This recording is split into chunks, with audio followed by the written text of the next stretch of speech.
아멘. 할렐루야. 우리 가정에서 온난이로 예배드리는 우리 모든 성도들, 저하고 같이 함께 손을 흔들면서 인사하고 말씀을 듣도록 하겠습니다. 반갑습니다. 할렐루야. 승리하시기 바랍니다. 아멘. 나와 너라는 책을 써서 유명한 철학자 마틴 부버라 하는 사람이 있습니다. 그에게 있었던 일화 중에 이런 이야기가 있습니다. 하루는 마틴 부버가 랍비를 만나가지고 대화를 나누는 중에, 그런데 랍비가 뜻밖의 질문을 했습니다. 선생님은 하나님을 믿으십니까? 평생 하나님을 믿었는데 갑작스러운 질문을 받고서 선뜻 대답을 하지 못했습니다. 랍비가 다시 다그치면서 또 물었습니다. 선생님은 하나님을 믿으십니까? 처음 받아본 질문이라 선뜻 대답을 하지 못했습니다. 그러자 랍비가 또 질문을 했습니다. 선생님은 하나님을 믿으십니까?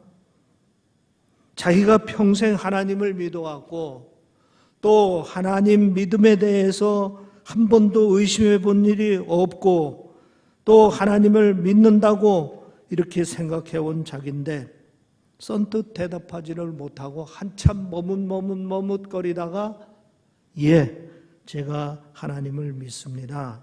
이렇게 대답을 했다, 이런 얘기입니다. 마틴 부부가 집에 돌아와서 깊이 생각을 했습니다. 그리고 스스로 질문을 합니다. 나는 왜 랍비가 질문을 했을 때에 선뜻 대답을 하지 못했을까?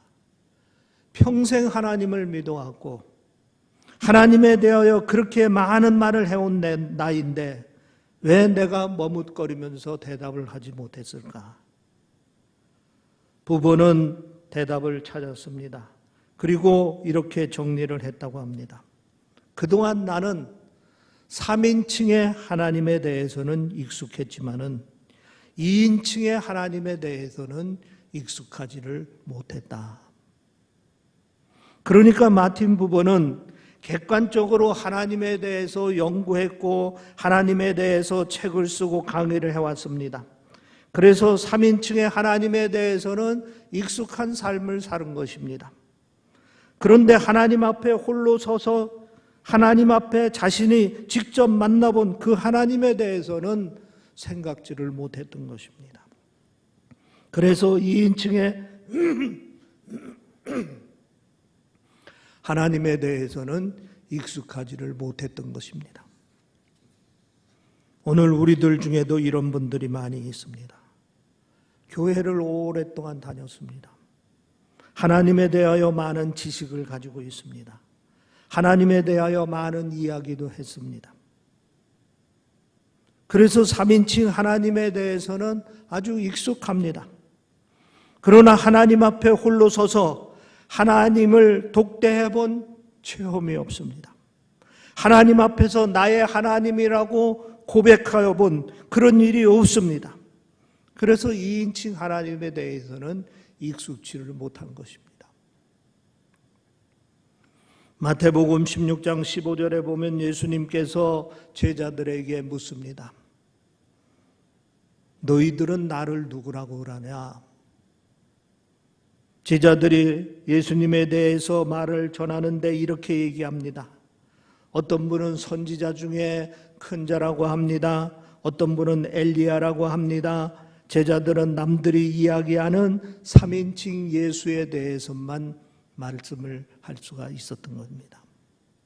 그래서 예수님은 제자들에게 다시 물었습니다. 너희는 나를 누구라고 하느냐? 내 이야기를 해보라, 이런 얘기입니다. 2인칭의 신앙 고백을 해보라 하는 것입니다. 이때 수제자 베드로는 주는 그리스도요 살아계신 하나님의 아들입니다 라는 고백을 합니다. 주님은 이 베드로의 신앙의 고백을 듣고 매우 기뻐하시면서 베드로를 크게 축복해 주시는 것을 우리가 잘 알고 있습니다. 여러분, 우리가 우리의 입으로 나의 신앙 고백을 할 수 있어야 합니다. 주님께서 원하시는 2인칭 신앙 고백을 할 수가 있어야 하는 것입니다. 주님께서 나에게 어떤 분이십니까? 나는 예수님을 어떤 분으로 고백하고 있습니까?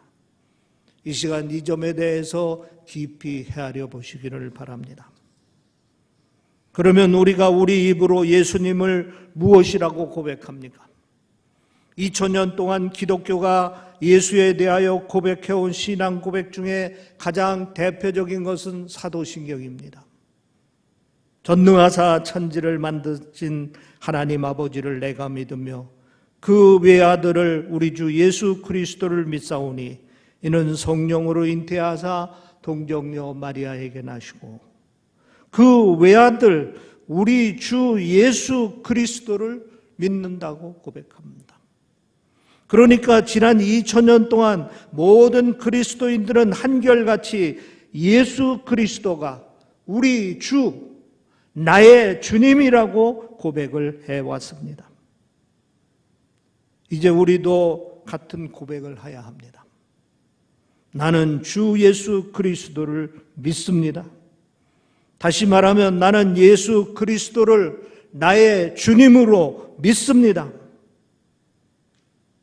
그런데 기독교가 지난 2000년 동안 예수를 주라고 고백한 이유가 뭡니까? 주라는 뜻이 무엇입니까?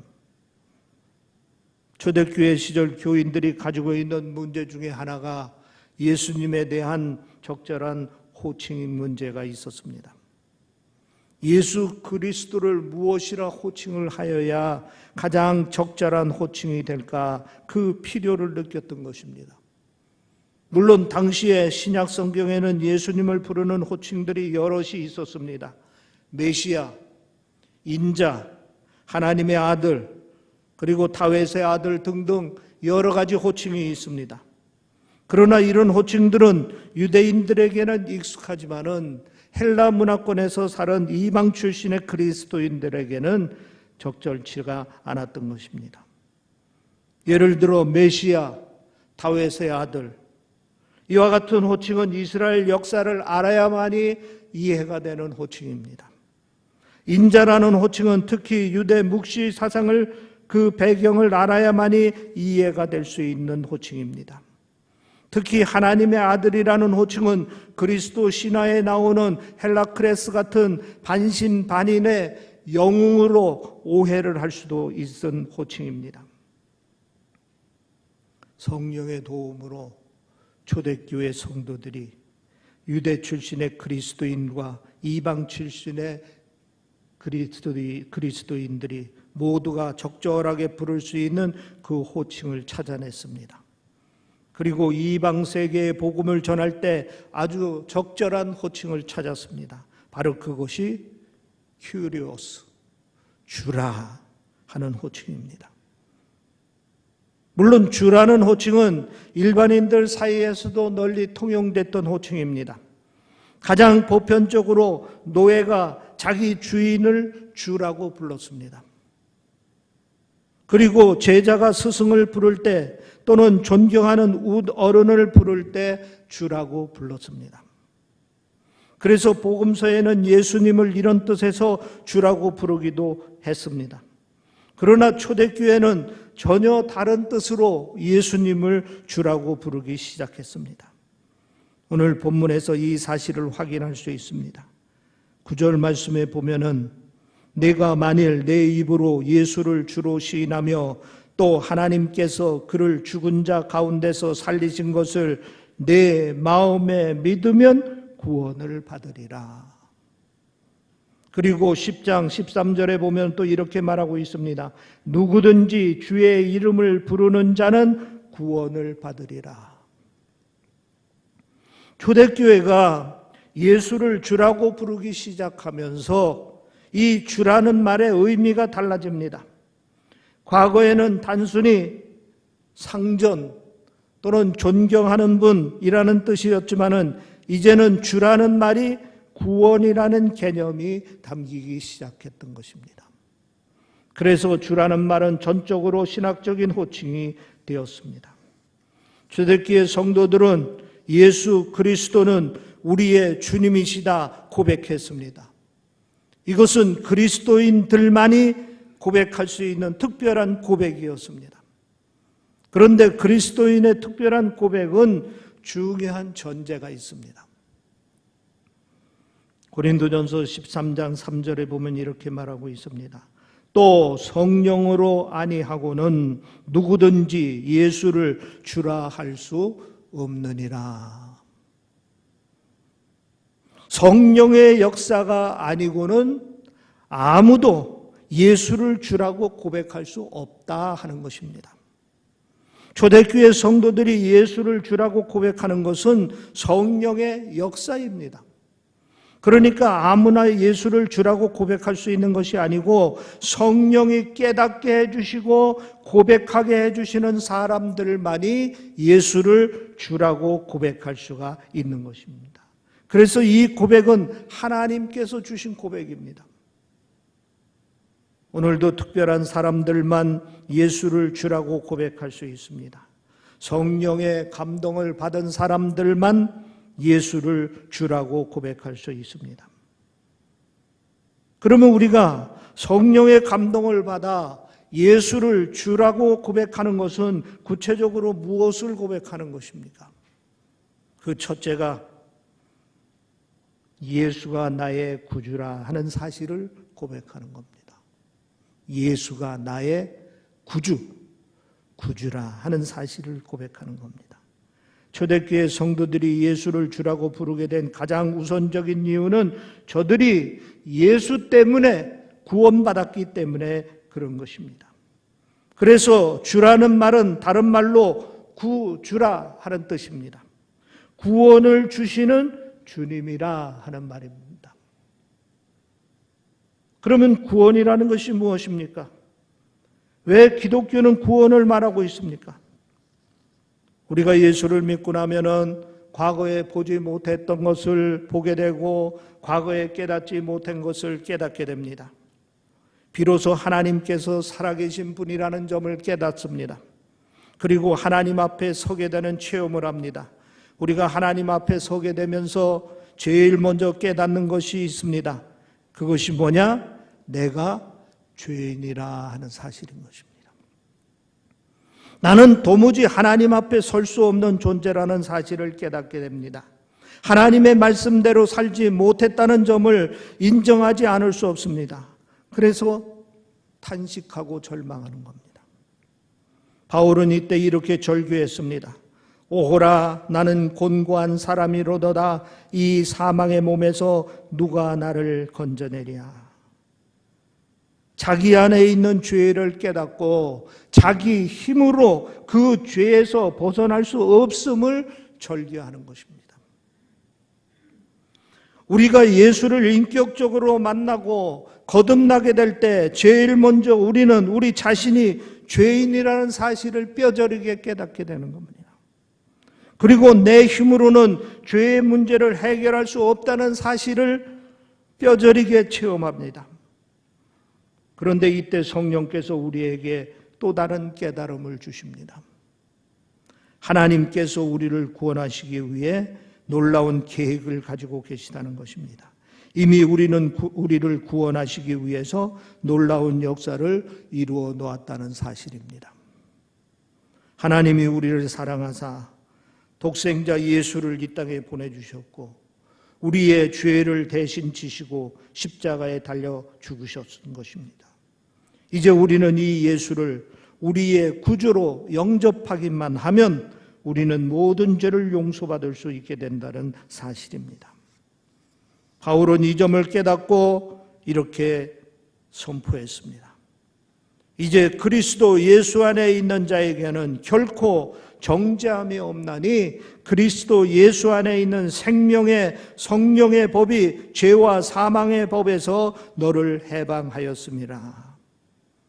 예수 그리스도 안에 있는 자는 더 이상 죄가 문제가 될 수 없습니다.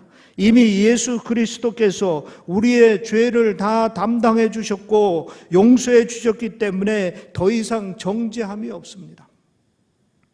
우리가 예수를 인격적으로 만나고 나의 주라고 고백할 때 우리는 주님께서 나를 죄로부터 구원해 주셨다는 점을 깊이 깨닫게 됩니다. 그리고 예수 그리스도 안에서 참된 해방과 영적인 자유를 누리게 되는 것입니다. 한 걸음 더 나아가서 그리스도인은 천국에 대한 확신을 가지고 살아갈 수가 있습니다. 왜냐하면 우리의 죄의 모든 문제가 예수 그리스도 안에서 해결됐기 때문에 오늘 죽어도 천국 갈 수 있다는 확신이 있는 것입니다. 여러분, 지금 죽어도 천국 가실 확신 있으시죠? 우리가 예수를 주로 고백하면 우리는 천국 갈 수 있습니다. 왜냐? 예수가 우리를 구원해 주신 구주이기 때문입니다. 저를 믿는 자는 구원을 얻는다 했습니다. 예수 그리스도를 믿는 자는 모든 죄의 문제가 해결되고 천국까지 가게 되는 줄 확신하시기를 주의 이름으로 축원합니다. 두 번째, 예수가 주라고 고백하는 것은 예수가 내 인생의 주인이라는 것을 고백하는 겁니다.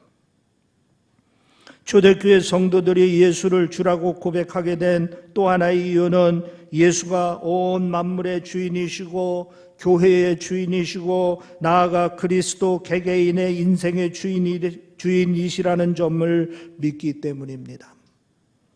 히브리서 1장 2절 3절 말씀에 보면은 이 모든 날 마지막에는 아들을 통하여 우리에게 말씀하셨으니 이 아들을 만유의 상속자로 세우시고 또 그로 말미암아 모든 세계를 지으셨느니라. 모든 세계를 지으셨느니라. 하나님께서 예수 그리스도를 통하여 모든 만물과 그리고 교회와 우리 자신을 지으셨습니다. 그러니까 우리는 예수님 때문에 이 세상에 존재하게 된 것입니다. 우리는 그분의 소유입니다.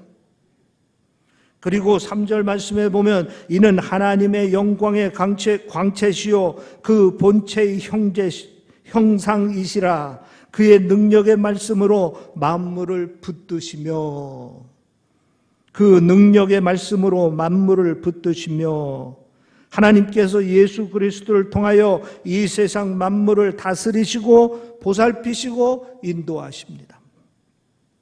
그러니까 우리는 예수님 때문에 오늘 생존할 수 있고 그분은 우리 인생의 주인이신 것입니다. 우리는 우리 인생의 주인이 아닙니다. 예수가 우리의 인생의 주인이십니다. 이 점은 성령의 감동을 받은 사람들이 예수를 믿고 깨닫게 되는 놀라운 비밀입니다. 그래서 예수 그리스도를 나의 주님이라고 고백하는 것입니다. 그리고 예수가 내 인생의 주인이라는 점을 깨닫고 나면은 내가 누구인지를 깊이 깨닫게 됩니다. 바로 나는 예수 그리스도의 종이라 하는 사실입니다. 이 점을 깨닫고 나면은 내 인생을 내 맘대로 살 수가 없습니다. 이제는 내 인생의 모든 것을 다 주님께 맡기는 겁니다. 주님께 전적으로 의지하며 사는 것입니다. 찬송가 384장에 보면은 페니클로스가 작사한 찬송입니다. 페니클로스비는 앞을 보지 못하는 시각장애인입니다. 태어난 지 6주 만에 약사의 실수로 앞을 보지 못하게 됐습니다. 그렇지만 할머니와 어머니의 기도와 사랑으로 믿음 안에서 아름답게 곧게 성장했습니다. 12살 때 아버지가 갑자기 세상을 떠나면서 또 한 번의 시련을 맞게 됩니다. 경제적으로 큰 어려움을 겪었습니다. 앞을 보지 못한 데다가 가정이 경제적으로 궁핍하게 되자 크로스비는 정말 어려운 시절을 보냈습니다. 그러나 크로스비는 절망하지 않았습니다. 왜? 자기 인생의 주인은 주님이시기 때문입니다. 자기 인생의 모든 것을 다 주님께 맡기며 살았습니다. 주님의 은총으로 맹하학교를 졸업하게 되었고 그 학교 교사로 봉사하게 됐습니다. 그러면서 그가 체험한 풍성한 은혜를 노래로 찬양한 것이 찬송가 384장입니다. 나의 갈 길 다가도록 예수 인도하시니 내 주 안에 있는 긍휼 어찌 의심하리요. 믿음으로 사는 자는 하늘 위로 받겠네.